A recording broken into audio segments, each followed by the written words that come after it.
I have started the recording for today's session. Welcome everyone. So today I am at the Ocaml retreat in Auroville near Pondicherry. So I am on a limited internet connection. I am going to be recording this session, so I will make it available um, on the YouTube channel as well, so that you can also watch it later on. So let me paste the link to the YouTube channel on the chat.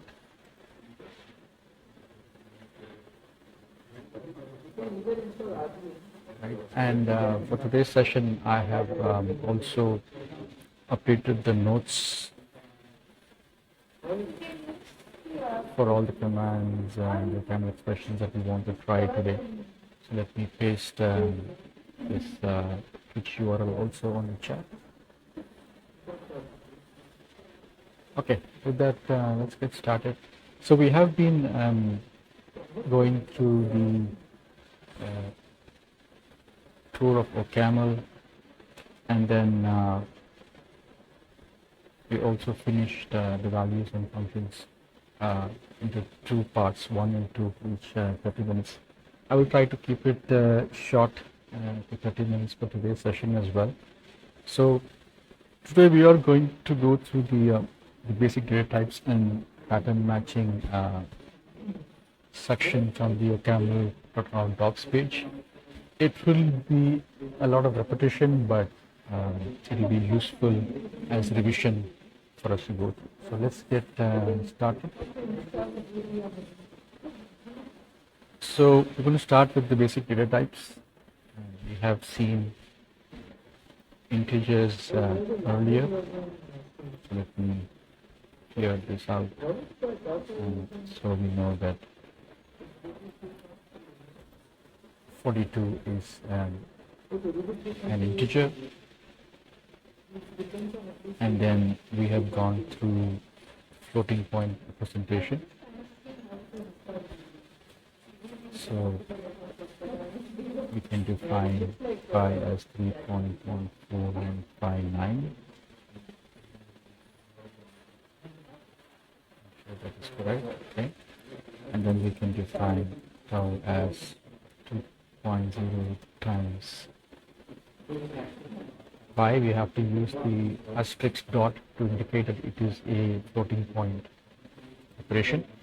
So the output looks good.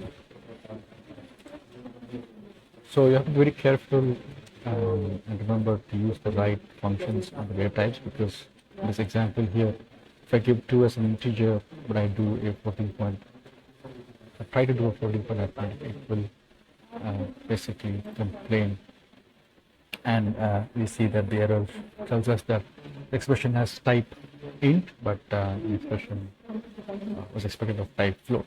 And the same case with the second example, where we have tau is 2 into pi, where we're doing two integer operations, but pi is a floating point value.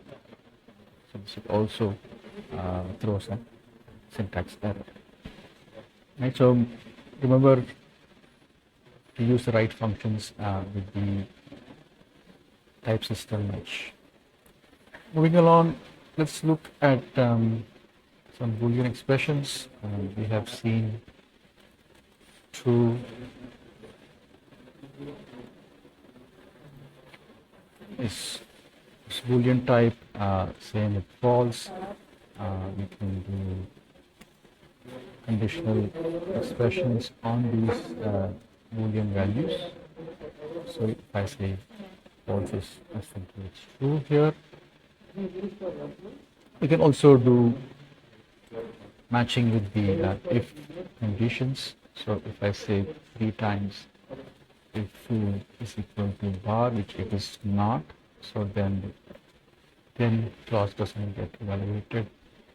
So you have 5 plus 2, that is valid, becomes 7, and 7 times 3 should return us 21.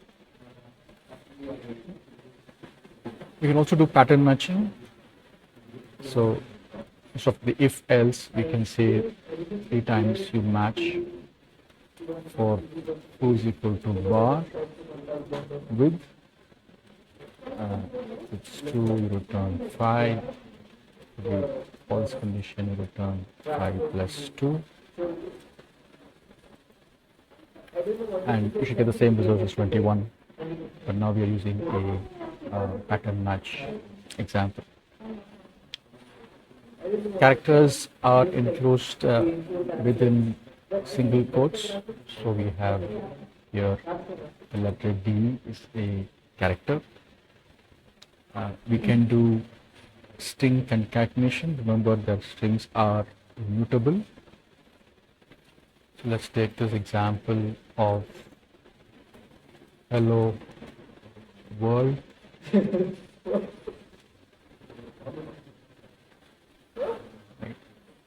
And clear the output and then run it again, so we get the hello world string. We can also index on these strings and extract specific characters. So in this example we want to get the 4th index. So remember that we're starting from 0, so it will be 0, 1, 2, 3, 4, and hence it will return the letter O. You can also do string operations, the separate string module. We'll go through that in a separate chapter. But now, if I do string 2 bytes of hello, I get the bytes. We have seen lists before. We have not seen arrays, so this is new in today's session. So how do we define an array of a type? So within square parentheses we have a pipe, and here I am defining an integer array.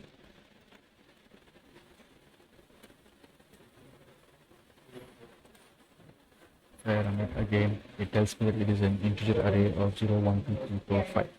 So we have seen integer lists, string lists, character lists, but now these are using integer, character, and string array examples. So similarly, I can define this character array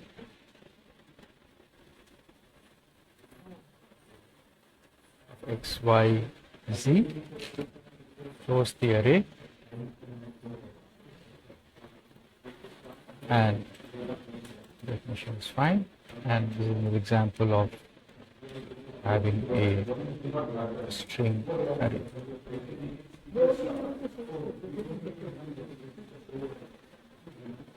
Close the array.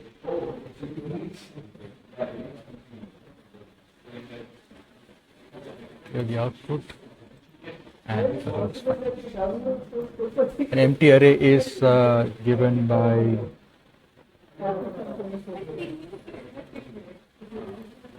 definition.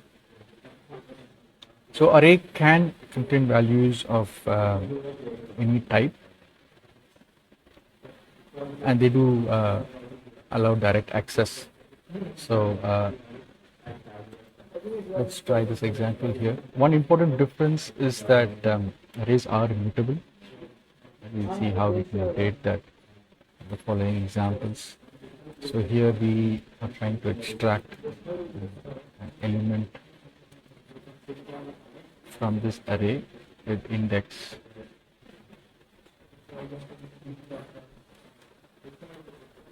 2, right? So this and run this. So we get 0, 1, 2, and that's the character Z. Let's define a character array letter. So we have V, X, Y, Z. Let's check this is correct. Okay. Now I'm going to update. So these are mutable, right? So the second index, I'm going to update it to the letter F. And then we run this, and I can now check the value of the character array letter, and it tells me that in the second index we have the name character F. So unlike lists, arrays are immutable. Continuing, quick revision of lists. So we have an integer list. So 1, 2, 3, 4, 5. So unlike arrays, we don't have the pipe symbol defined here. So we just run this as an integer list. We can create a character and string list as follows.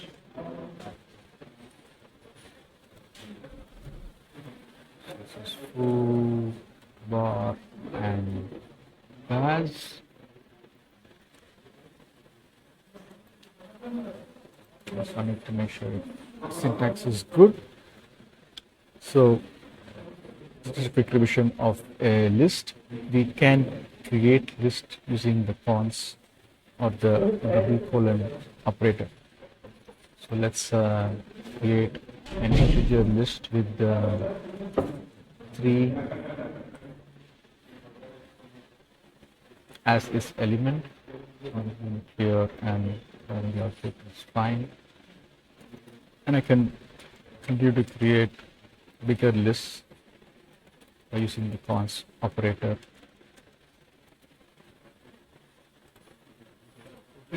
So we have these 3 different lists. Of course, we can do pattern matching on the list. So let's look at a couple of examples. So for a integer list of 1, 2, 3, I'm going to return the head of the list. If it's an empty list, I'm just going to raise an exception, exit, and it correctly returns the result of 1. For a bigger list, I am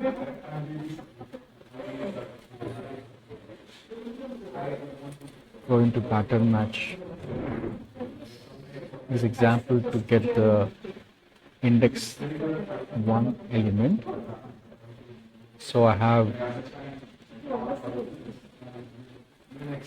the integer 2 that will be returned in this pattern match case. And for the empty list, of course, there is an exception.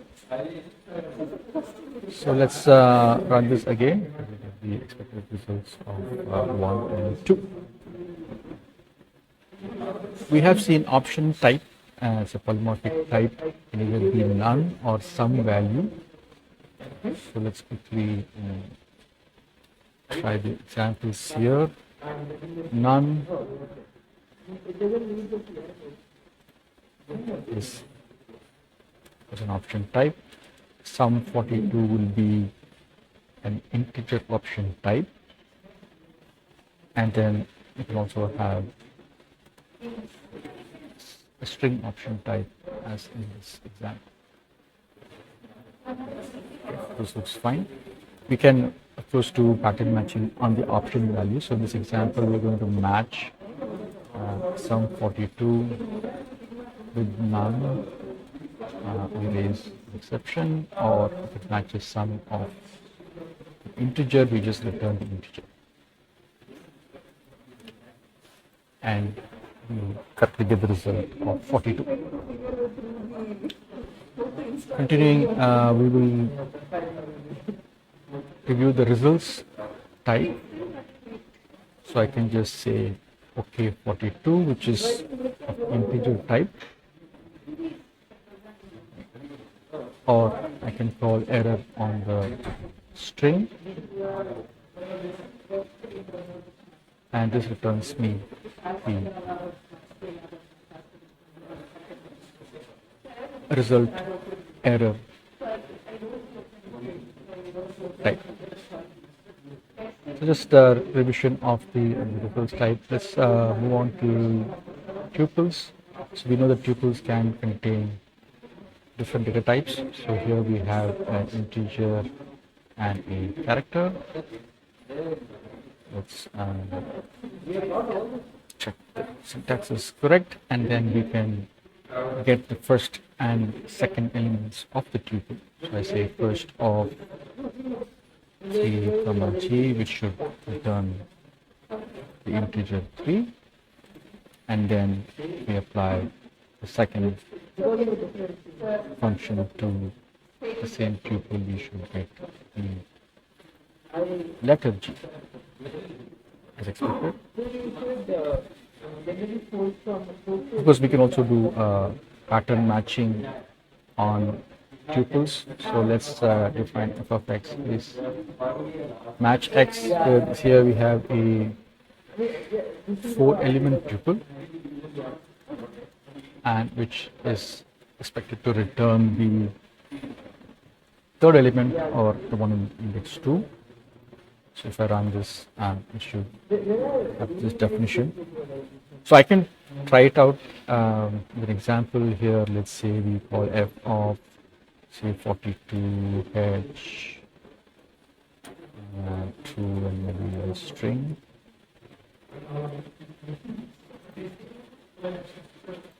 And it should, of course, return the element in the tuple in the second index, which is the value of true. We have seen functions. Let's quickly revise the functions section. We have the func keyword takes an argument and it just multiplies the argument to itself. Simple. Right. We can apply this function, anonymous function, with an argument say 9, and so if we run this, we should get this of 81. Of course, the second expression, the function application, is clearer, and we can apply different arguments to this function. So let's try the next example here.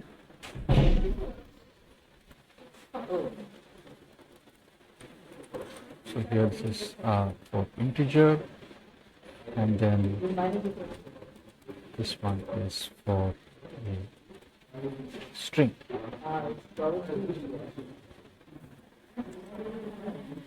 So we run this, and that looks good.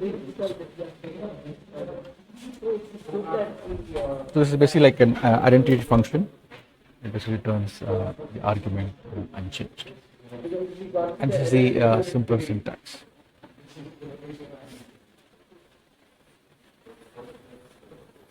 Next, we look at let with function application. So we define f as a function of x, which multiplies the argument to itself. So we can call f of 9, and then run this after we get 81, and then we can also define g of x as just x into x, so to get the same result as 81. So the function g here is defined using a shorter, common, and more intuitive syntax as listed. OCaml has exceptions. You can use raise. So let's run this. There's an exception. We will look at error handling as a separate chapter. So of course, functions can have several parameters. So in this example, we're just concatenating s and the arguments. So that's fine.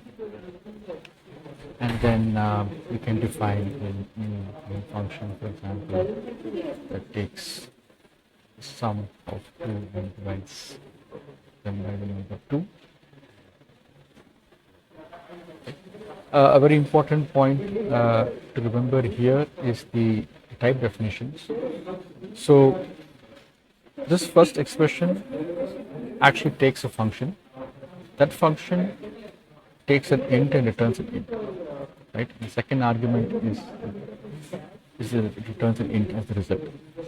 But this definition says that the function takes an int and returns a new function of type int, which takes an int and returns an int. Right? So you have to be very wary of the type definitions.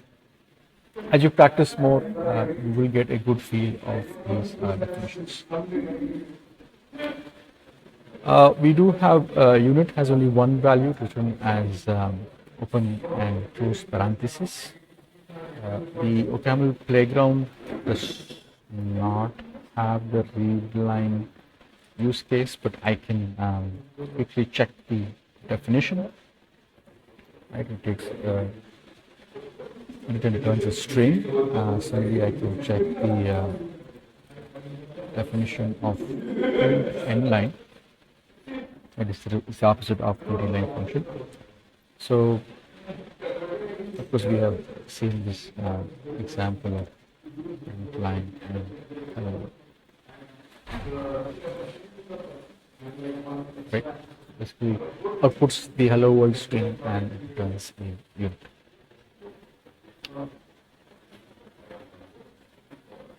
Right. Let's just stop here. I will make this recording also available. So what I would like you to do is